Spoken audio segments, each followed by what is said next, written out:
Hello! we're back on Talk Shop, where we tell it like it is and let the chips fall where they may. And once again, truth crushed to earth shall always rise again. And as I say all the time, well, I ask all the time, what time is it? And you respond all the time, nation time, nation time. And I keep saying these days that nation time is not just a slogan, no, it's an agenda. And we'll be unveiling that agenda soon. But we are marking time. We know why we are marking time, you know. Oh, by the way, last week I gave a big ups to Auntie Margaret. And guess what? My fans in the USA were upset. Say, now they ask you won't be guys up. I said, I'm sorry, but you didn't send me any text, so I don't have your names. But there's one guy in particular, good friend of mine, who's also an ardent listener and congregant of this show. His real name is Kwesi Opare Kranting. What's it? Such a heavy name. But do you know what the mates call him? Shaggy. Within the day, they were pretty Shaggy. Shaggy, so today I'm picking you up too because you were very upset the other time. Anyway, let's move on, folks. Let me tell you a very short story, very short story about myself that I haven't said anywhere. You know, it's going into my book. I'm coming up with a book. The title of the book is called Crash Landing. And I'll tell you why, folks. Little story. You know, when I arrived back in Ghana after, I think I was in the US for about 20 years, man. But there wasn't a single day that I felt that, oh, I'm gone from Ghana and I'm gone. I always had Ghana crying for me. Anyway, when I came back to Ghana, let me tell you something nobody knows.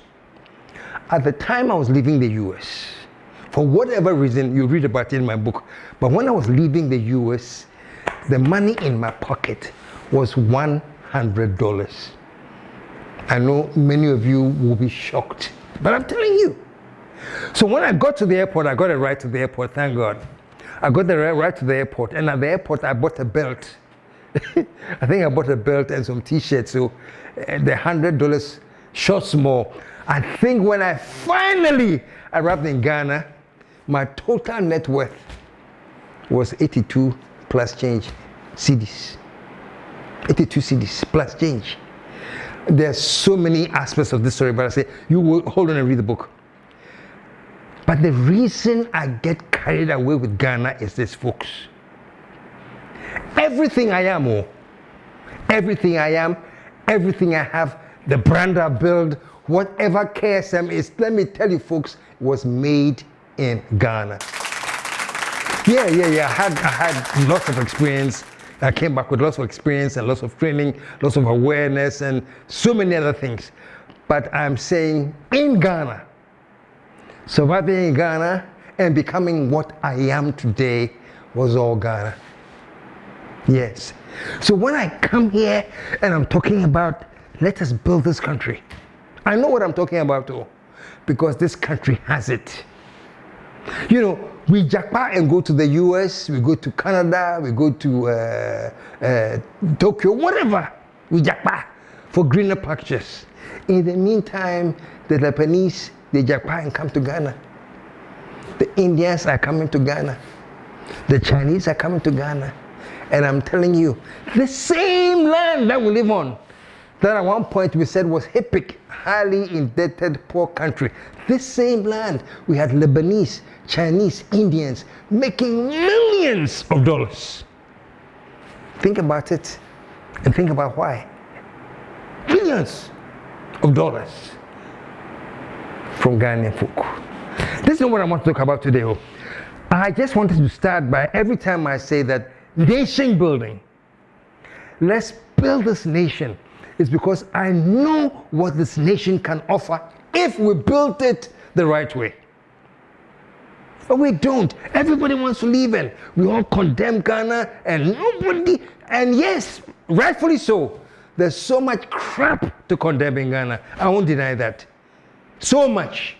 If you tell me to list the amount of crap, maybe I'll get a list longer than yours. I know. But I'm saying in spite of all that, when you get focused and you are determined to build something, You'll be surprised what you can earn in Ghana here. Why are the Lebanese earning here? Why are the Chinese? Why are the Indians? Name the foreigners who are here, who are doing extremely well. And they are very happy that we are jackpotting to US, we are creating space for them to come here. And whatever we think we are benefiting from the US and wherever we're going, they are in Ghana making those benefits. You'll be amazed about the kind of money they control right here. Because they know that we are consumers. And so they consume for us to consume, and we spend our money with them. And folks, let me end there. I don't want to go too deep. But trust me, when I say, let's build this nation, I know we can make Ghana such a mighty blessing. When you talk about American dream, I'm for America. I'm also here for the American dream. American dream, American dream. What is the American dream? It's just having a decent life. It's just having a system that will reward you when you work. It rewards you. So it says you can lift yourself up from your bootstraps and become somebody from nowhere. That is what the American dream is all about. You can earn an income, own your house, blah, blah, blah, blah. That's the American dream. I'm telling you. And I'm appealing to Mahama. Now that he has come with a reset, he should also establish not the Ghanaian dream. He should call it the glory of the black star. If you work hard enough, if you're determined, you too will be blessed by the glory of the black star. How everybody's talking about the American dream, over Ghana, the black star glory. But anyway, that's not what I'm here to talk about today. I just want people to get a sense of why I am so pro this country and why I think we have to build this country. It's the only country that we have. And I hate it that most Ghanaian children have to travel abroad and they stay abroad. Come home, man. That's why I'm happy that there are many, many Ghanaians in the diaspora that are listening to me. Trust me, it will take your energies and your input to create the Ghana you want. So don't leave us and be comfortable wherever you are like that. Mumrefi, come and let's build this country. Because there's so much work to do. Let me start today from where I want to start with. What is killing Ghana? Among the many, many other things killing Ghana is the useless and needless partisan politics. Yeah, so what your NDC? So what if your NPP? For what if your CPP? So what? It is your right. It's okay. It is okay to be whatever you want. But all I'm saying is this, beyond the NDC, beyond the NPP, beyond the CPP, there is Ghana. Ghana was there before all these parties came. And long after these parties go, Ghana will remain. So all I say on It's Nation Time is that let's be in our parties as much as we want, but let's put the focus on the nation. Is that so hard? Or when I say it's nation time, does it mean that you can't belong to your various political parties? Belong to them. But folks, I'm begging. Let's come together. Oh, my director is laughing at me because he caused this, man. Some tendency that we play small. I told you about it. But it's getting better. It's getting better. So occasionally I use this more, but not as much. So folks, I'm saying this. We can make this nation what it was and not do it with slogans. We have the slogans. Oh, here you hear mine. Yet is Picasso and so come there. I am a boy Ghana. It is Picasso. O man you hear mine. Then nam a memoir enquire. I come there. Beautiful slogan. Nasa. You know, so all I'm saying is let's build this nation to what it is, because partisan politics is going to be the death of Ghana if we don't sit up. We are so partisan in our thinking, so partisan in our approach to everything. Look at the hooliganism. This is Ghana. We call ourselves a democratic country. And when there's an election, there's a bit of fear before the election. And after the election, when one party wins, the hooliganism starts. I remember, I don't know the year that Nanado won, the NPP won. Time for the NPP supporters to be hooligans. The invincible, what do they call them? Invincible forces stormed the High Court in Kumasi to rescue a friend or whatever. They actually manhandled a lady judge who was here at the time pregnant.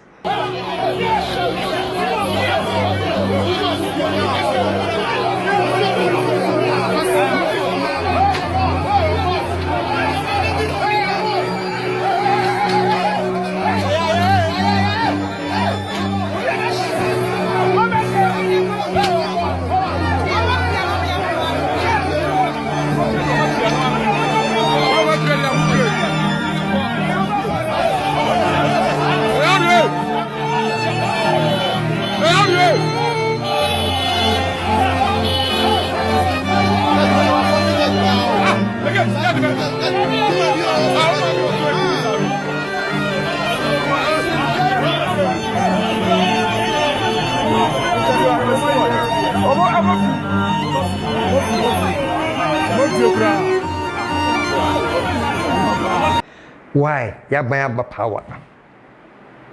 We are in power. We'll make sure, over at the Flagstaff House, there's somebody who was in charge of security. They hauled him out of the Flagstaff House and drew him out.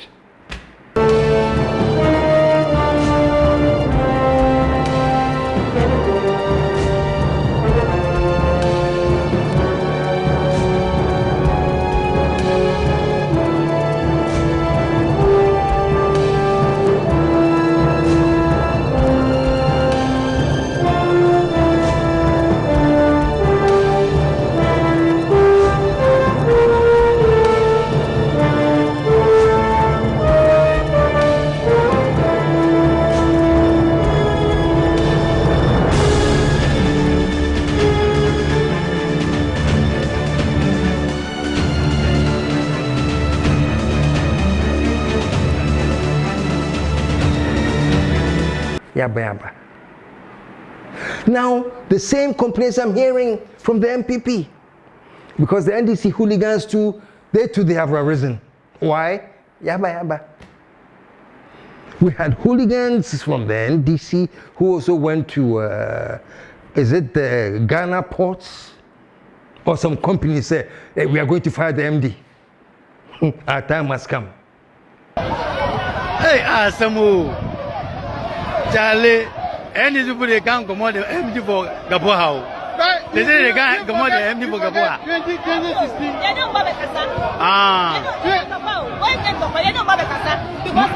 Mune Gaboa, Bakasa. Okay.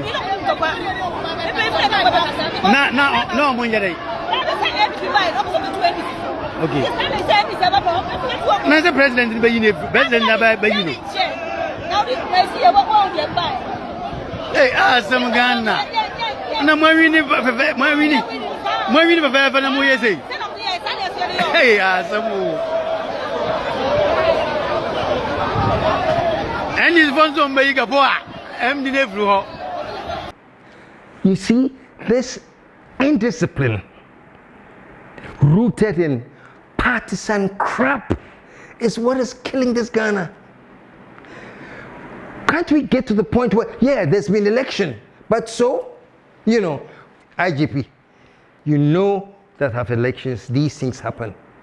Why don't you check your hotspots, do research, and you know that, Charlie, I have to send my men to the Ghana ports, I have to send my men to the Ayololo bus service, airport, just party people who come into power, just swoop on the place. And they disappear there and say, we are in power.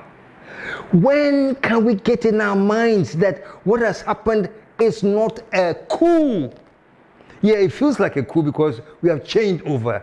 But it's not like that military kind of thing that you just show up. Recently at Kumasi when they were doing the election for the, I think, Council of State, hooligans went to disrupt it.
This is the kind of crap that must stop. And it's two people that I can talk about. The leaders should let their people know that this isn't allowed. And if the leaders can't control it, IGP, this is directly in your court. IGP, Inspector General, place policemen at strategic points, and people who come and who are hooligans, discipline them. The fact that one party is in power and it is their hooligans does not make it legal. So, folks, this is what I'm talking about too. These are some of the things that frustrate the growth of Ghana. This simple thing like this partisanism is too much. You know, sometimes it's not the fault of the leaders, but the followers. And sometimes too, it's the leaders. Because if the leaders are radical and rascal, they set up a whole breed of radical and rascal people, and right at the election, any party thing, Ghana is true, they fight over toilets. Mr. Charlie, our party has come into power, so we have taken over the toilets, the public toilets.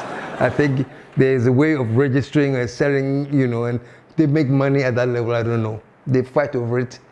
When the NDC comes, they have to go and sack all the NPP people who are managing the toilets. When the NPP too come, they have to go and sack the NDC who are managing toilets. They should break into, what do you call that? The toll booth. Back in the day when there was toll booth, you know, whichever new party had come, their supporters to break in and go and sack all the workers.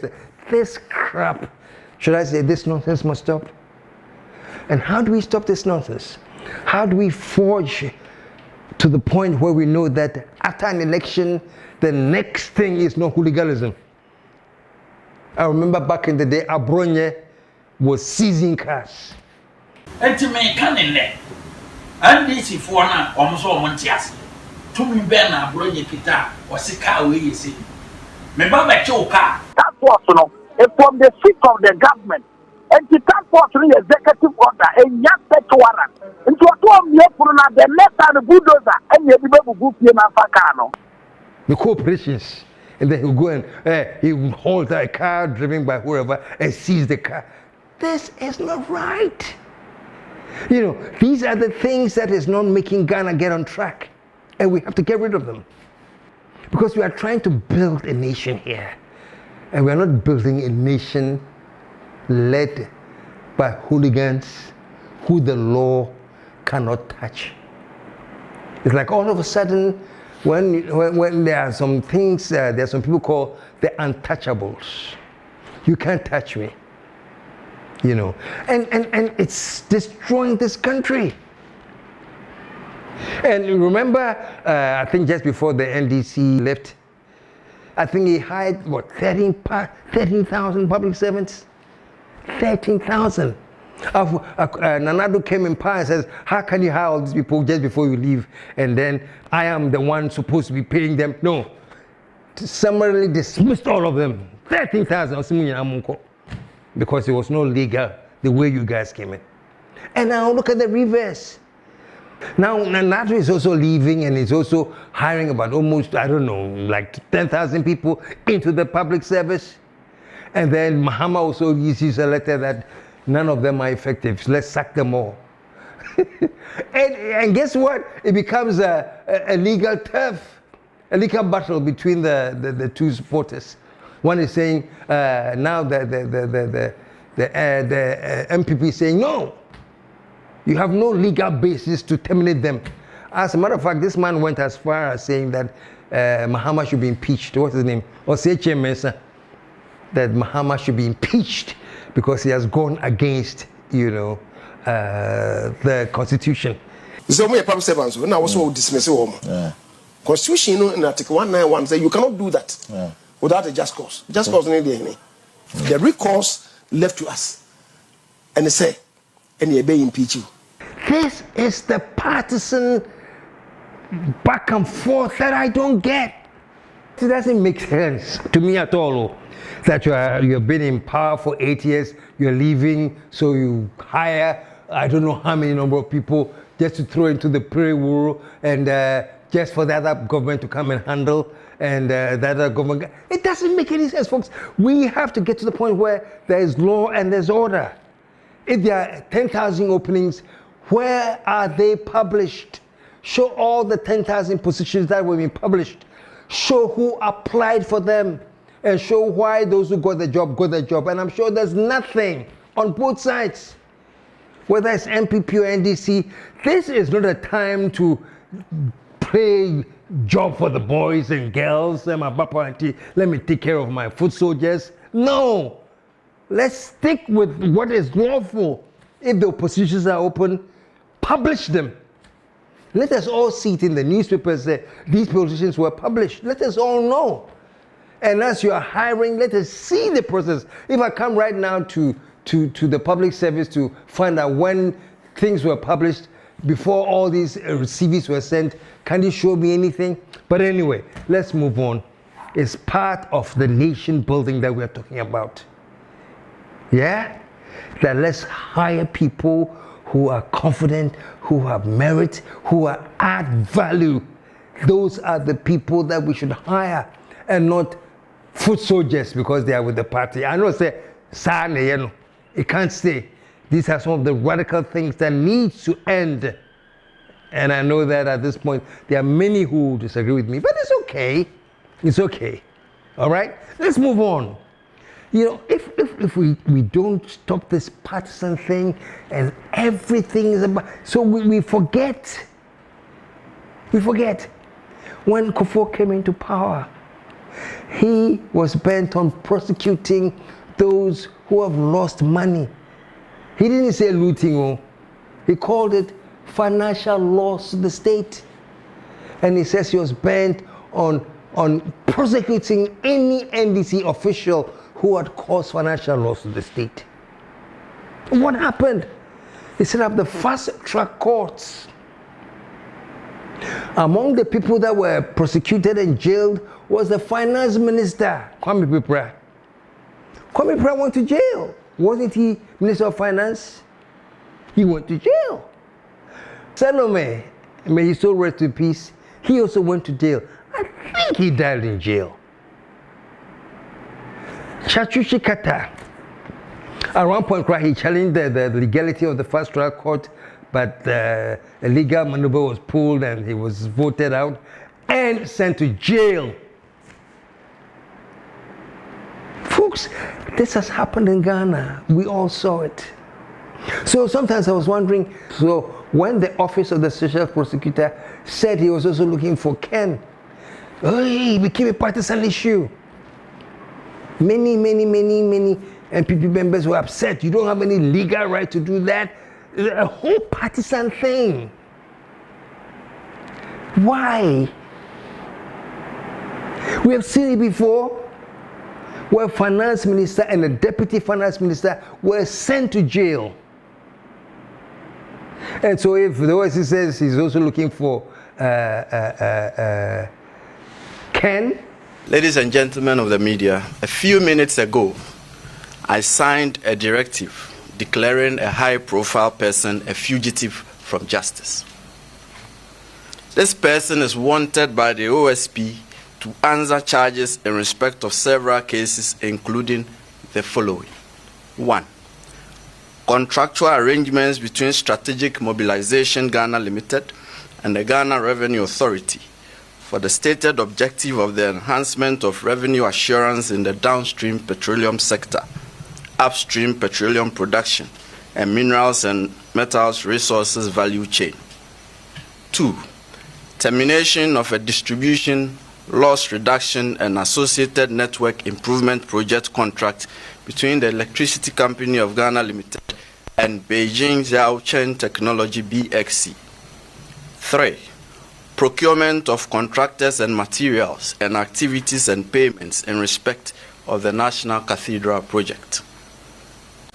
4. Activities and payments in respect of a contract awarded by the Ministry of Health, initially commenced by the Ministry for Special Development Initiatives to Service Ghana Auto Group Limited for purchases and after-sales service and maintenance of 307 Mercedes-Benz Sprinter 305 CDI ambulances for the National Ambulance Service. And 5, payments out of and utilization of the tax refund account of Ghana Revenue Authority. Ladies and gentlemen of the media, the fugitive's name is Kenneth Nanaya Oforiatta. We say that he doesn't have the legal right to do it. Maybe we don't appreciate the way he did it. But if you check legally there, he has the right. The Office of the Special Prosecutor give him the right to do it. We may not have liked the way he did it, but he has the right. All I'm saying, folks, if we don't strip this partisan thing from our eyes, and everything from hooliganism to the law to everything is going to be seen only in the context of partisan, do you know how far we won't go anywhere? Or how fast we won't go anywhere? These things must end. Focus on the glaring things that nobody can question. Who is this lady at the National Service Secretariat who has blotted the whole thing with ghost names, thousands of ghost names, who are all paid monthly, and she's making what, 705 million or 4 million CDs every year? I just think, no, this is like a whole mob. There's a whole mob behind this. I'm sorry, I fail to imagine that one lady could organize this thing alone and somehow have all these checks transmitted and paid into some account alone. And she alone was benefiting from what, 740 something million CDs alone? And if you convert it to dollars, it's like $45 million alone? No, folks. There's a gang behind this. This is like a mafia operation. There's some serious gangster thing going on. Don't tell me it was all alone. And nobody could pick this up because we have ghost names, which you told us that the digitalization has erased all the ghost names. So this kind of thievery cannot happen again. We've also seen through digitalization that you can deal with corruption. We have now eliminated ghost workers at the Controller and Accountant General's office just by using the Ghana card, because the ghosts don't have fingerprints, and we have therefore been able to eliminate them. This has saved, for example, SNIT 480 million Ghana cedis by eliminating 29,000 ghost pensioners, and National Service by eliminating 44,000 workers has saved over 356 million Ghana cedis. Folks, let's build this country. These are the things that we should look at and address and find the culprits and punish and move on. I think my pain is this, that Ghana has so much to offer and we are spending all our time chasing little crap. Who mans the toilets? What's that? Silly things which are of no consequence steal so much time that, you know, people now start talking about impeaching presidents over crap. Masha, so when I come and sit here and I'm talking about It's Nation Time and I'm talking about Charlie, I want a Ghana that we can reset and build, because I know why. If we can get beyond this partisan bickering and foolishness, do you know where we can take this country? Do you have any idea where we can take Ghana if we get beyond this foolish, petty, partisan bickering? So I'm here every day and I'm saying, folks, it's nation time. Be in whatever party you want to be in, but please, this nation first. And I don't see it happening. I was hoping that right about now I would see like Parliament very busy. The majority is there to make rules, to change the nation, and there's there's this effectiveness, there's this, even visually. Parliament, why am I? We are there, there are numbers, we are ready to move this country forward. I don't see it. I just see the desperate minority sitting down and still talking about some trivial issues. Man! Do you know where we are as a nation and what awaits us and what we should be doing right about now? So me, I'm just saying this and I'm wrapping it up. That the potential we have in this country, I hate talking about the potential, the bare potential, because the fact is this country has so much. That's why I keep saying, what time is it, folks? It's nation time. It's nation time. And to those of us listening to me that are in Ghana, please, you know what I'm talking about. You know what I'm talking about.